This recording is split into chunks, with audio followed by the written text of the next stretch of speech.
Krismasi au kwa jina lingine Noeli ni sikukuu ya Wakristo duniani kote inayoadhimisha kuzaliwa kwa Yesu Kristo zaidi ya miaka 2000 iliyopita.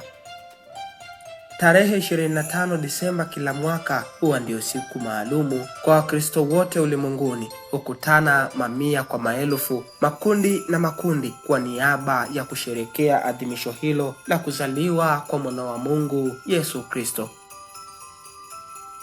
Familia mbalimbali, ndugu, jamaa na marafiki hukusanyika pamoja kusherehekea, kufurahia, huku wakiburudishwa kwa nyimbo mbalimbali, vyakula na hata stori ambazo hupigwa na watu hao. Krismasi ni sikukuu iliyoadhimishwa na watu wa dini ya Kikristo, lakini sasa imekuwa sikukuu ambayo inajumuisha hata watu wa dini nyingine, nikiwa na maana kuwa imekuwa ni siku ambayo inatoa likizo hata kwa taasisi ambazo zina watumishi wa dini nyingine tofauti na Wakristo.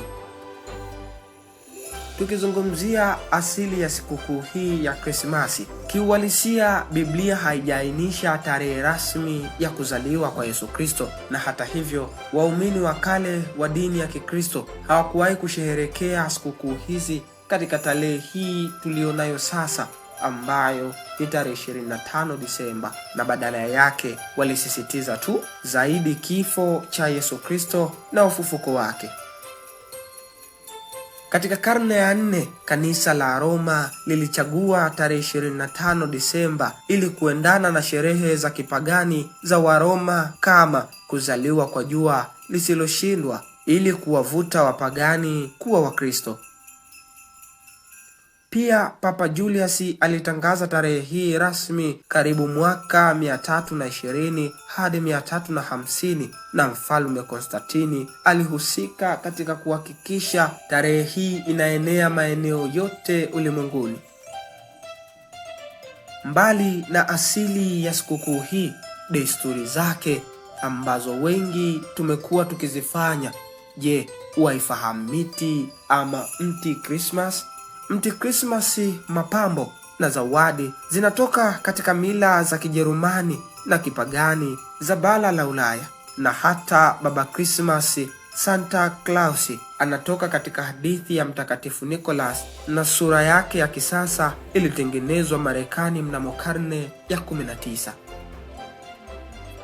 Maeneo mengi ulimwenguni kote, zinapofika tarehe za kuelekea sikukuu ya Christmas, watu wengi hufanya maandalizi yao kwa kuangalia namna gani wanaweza kusherehekea sikukuu hizi kwa namna ya kipekee. Jambo linalopelekea wazazi wengi kuumiza vichwa ni kwa namna gani wanaweza kusherehekea na familia zao sikukuu hizi bila ya kipingamizi cha aina yoyote ile.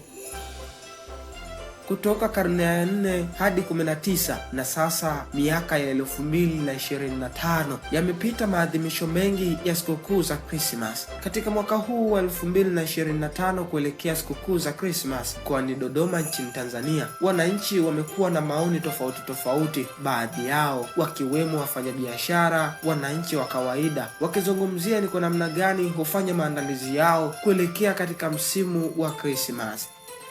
Christmas bwana ni sikukuu kubwa sana. Kwa upande wangu inanichukua muda kidogo kuyafanya maandalizi, kwa sababu kuna watu nyuma yangu wananiangalia. Nasema hivyo, mimi nafanya kazi ya usafirishaji. Ninaona jinsi ambavyo kwa sasa hivi tu tunaelekea hiki kipindi ambavyo si peke yangu tu, hata watu walivyobize kwenye hili tukio. Kwenda kupumzika, tuna familia, kufurahia sikukuu. Baada ya hapo tunarudi tena kwenye biashara. Naona Wakristo. Islamu sio sana, baadhi tu. Kikubwa sana cha kuhakikisha wanaitimiza furaha ya watoto, kila mmoja amepata nguo, amepata kiatu. Unajua hiyo ndio naiona kama inakuwa kubwa sana, tukiachana na mtazamo wa sikukuu yenyewe watu wanavyoiangalia, lakini kwenye upande wa maandalizi hasa huwa wanaangalia kwenye upande wa mavazi, kuonekana na nini, inawachukua watu gharama sana. Leo Krismasi ni sikukuu ya familia, furaha na kutoana zawadi inayosherehekewa hata na wasio wa Kristo kama sherehe ya kitamaduni. Makala hii imeandaliwa na kusoma nami Samangwana Ibrahimu wa Domeko TV.